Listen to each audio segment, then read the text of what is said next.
Hey guys, Posture here. Today I'm going to be making another Ableton Live tutorial, and today I'm going to be doing it on melodies, synthesizers, and all that stuff that you can do in Ableton Live. So the first thing I want to do is just talk about the theory of melodies and all that stuff. Basically, it's very complicated, and I would recommend reading some books on it. There's a few good books, like electronic. I have it on my file on my computer. I'll show you guys.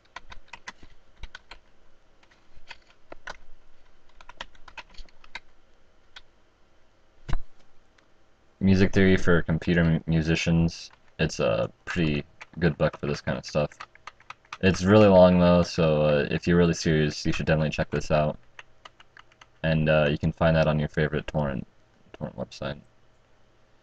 But the main thing I learned from it, if you're starting off, you just want to use the C key because it's the most simple. And what this means is not using any black keys, and using like the C as your main home, as like your home key, I guess, is what they call it. So to show you guys this, I'll just bring out a simple analog.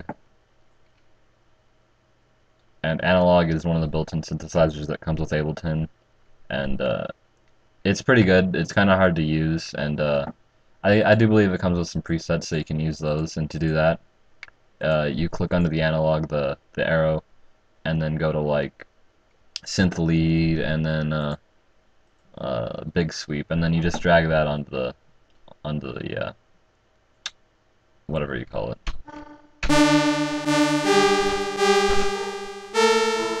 And so if you guys are poor like me and you don't have a piano MIDI keyboard, you're just using your regular keyboard.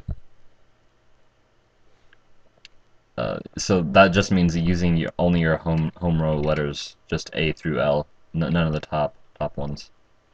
And so so to make a melody, you just drag out, and let's make it 3 measures. And you insert MIDI clip, click on it, and it brings you up this like interface where you get the piano roll. It's called the piano roll, and this is why I like Ableton a lot better than FL Studio. It's just that the piano roll is a lot easier to use than I think than an FL. Move that up.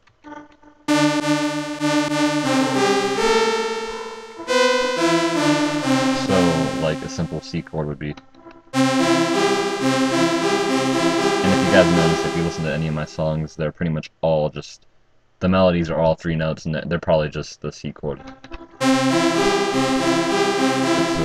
very convenient when you're just trying to focus on the actual production and not the music theory is important, but learning how to use the software is probably going to be better when you're first starting. So we can just start off by clicking this, or putting down a note, and then you can use Control B to switch between pencil and then mouse clicker. And so if we drag it out like this, usually it's better to keep all your notes the same at first. And so this is just a simple C chord.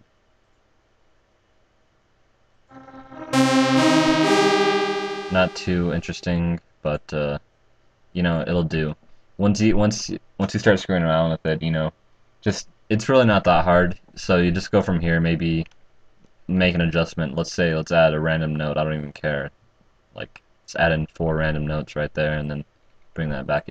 It really doesn't matter.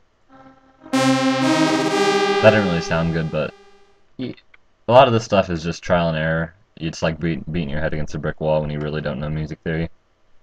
But the fundamentals can help a lot, and this kind of stuff is really, just picking your notes isn't really that too interesting, because it's going to be hard, and you're going to have to spend a lot of time, and you're going to get a lot of headaches trying to figure out the right notes, and figuring out your melodies and how they work together with your bass and all that other stuff. But what I can also help you guys with is just a different kind of synths. So this is analog. I really don't use it too much, but a lot of people do. If you look at some YouTube tutorials, there's some tutorials out there that use analog exclusively. It's got pretty good bass sounding, but what I like and a lot of people don't like is Simpler. Simpler is a simpler version of the sample tool, which is very complicated for me, and I didn't like that. But the Simpler, it really makes it easy to just take a sample and do whatever you want with it. So I'm going to go into my samples, and the thing a lot of people don't realize is you can use anything for a sample. I could use my voice as a sample and make it sound really ridiculous. So, but we'll just use, I got the V sound package, or Valent, what's the, Vengeance. Vengeance Electro Essentials, that's it. And it's a pretty good software on, not software, but just a lot of samples. And I also have the Deadmau5 Transfer Sample CD, and it's Deadmau5's release, and it's got a lot of good stuff as well. And so we'll just take a look, and if you guys don't know this, Ableton also downloads or releases packs of like professional people of what they made in Ableton, and it's amazing, and you can download their stuff and just see how it all flows together. So KJ Slava Void of Truth, it's got some good stuff. It's got a lot of waveforms, like sawtoothy waves, sine waves, and all that stuff. So if you really want to be good about your samples, use one of these, or just any kind of sound wave pack. So we'll just go with the simple sound wave, and we're gonna want to loop it. Turn the snap on, which makes it so it sounds a little bit cleaner. And we're gonna apply a filter. What a filter essentially does is it filters out a section of the audio, like at a certain rate, really high or low. A low pass filter filters out everything above it, and a high pass filter filters out everything below it. So if you want, like, you know, low pass filters are used a lot more, and I'm not too sure what the 12 and 24 means. I just think that the 12 usually sounds better, and the 24 I think makes it a little higher pitched. But that's not really too sure about that. So as you can see, our filter's not doing anything right now. We have to adjust the frequency of it. So this is the cutoff point, as you can see over here. And so let's adjust that. And as you can see, the lower we put it, the less we hear. It gets more bassy. And another thing we're going to want to do is adjust the resonance. And this is one of the interesting features of filters, because it amplifies that frequency that you're cutting off at. So it'll leave like a nice, it'll be high right there, but then it'll have the bass to back it up. So if we up the res, volume's a little low.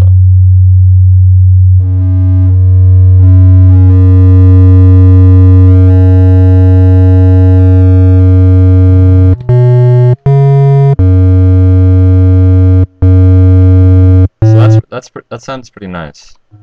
I mean, you could do anything with this, and so you could just leave it like this, or you could do a few more cool things to it. So the next thing I'm talking about is LFO, and that's pretty much your dubstep wobble. That's going to be what the bread and butter of your, melody. And you can do a lot of stuff with it, but I guess I'll just show you guys the dubstep part of it.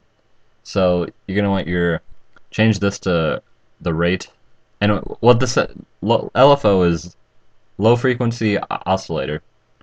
And if you guys don't know what that means, it's like a really slow, in comparison, oscillator, which means it goes up and down, and it's really slow. So you get this. That's the dubstep wobble. Whoa whoa whoa. It's doing that. That's the LFO. So, and if we turn up the percentage, that determines the depth of the modulation. So if we turn it up, that doesn't sound good. It sounds like an alien attack or something. But see, just a little bit of it can be pretty cool. Or if you slow it down.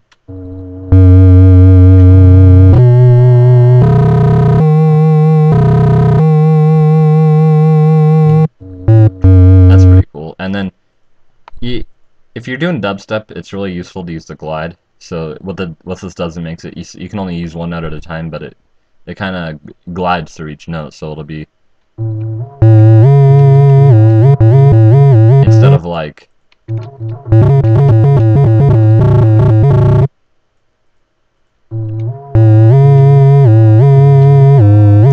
cool. And that's usually how I get down with Ableton. That's how I make all my stuff, is that. I know a lot of people don't, because they have really expensive like mini Moogs and all those cool synths, but I don't have any of that, so I'm just running off what Ableton gives me. And then of course, yeah, you got your audio effects, and the most useful one is going to be the compressor in a lot of different ways. And the compressor, it's just an amazing tool, and it's a lot of work to learn how it works and what it can do for you. But it can make everything sound a lot punchier and make things sound a lot better. And if you guys want to learn one of deadmau5's favorite tricks, or any of those good house artists, look up sidechain compression. It's kind of hard to explain, but it's pretty interesting. And then of course you got, and this is all under audio effects under Ableton, and all of these are cool and you can check them out. Ping pong delay, that's also really awesome.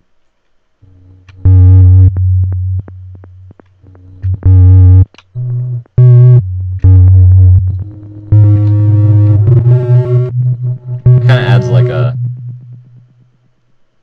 reverb kind of. Reverb's cool too. Grain delay. The funny thing is, you can just keep on piling them on. I know it kind of makes the sound quality bad, but it's kind of interesting to see what sounds you can get from a maybe like an originally boring synth. And so, just to demonstrate what I was talking about earlier, we'll just go ahead and we'll grab some random sample from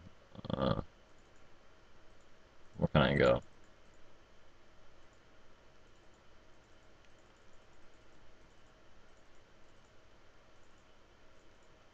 We'll do a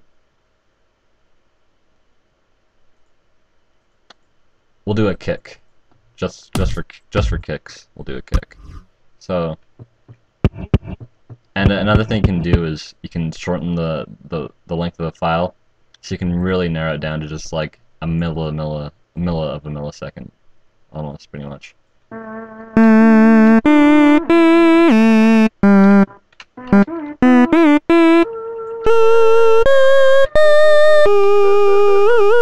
And if we switch to bandpass, you can kind of see what it does.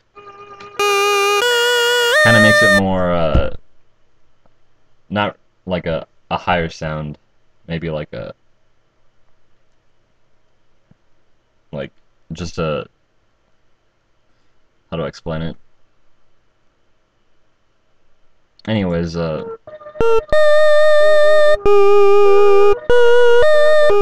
you see what I mean.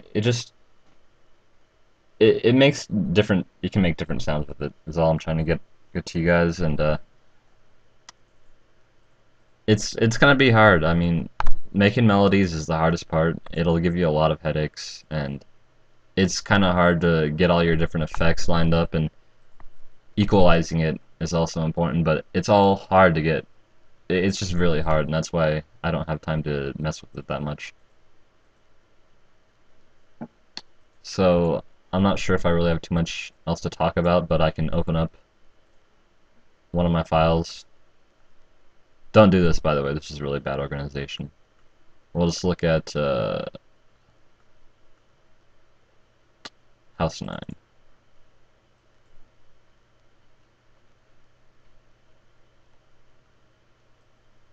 And let's see, does this work?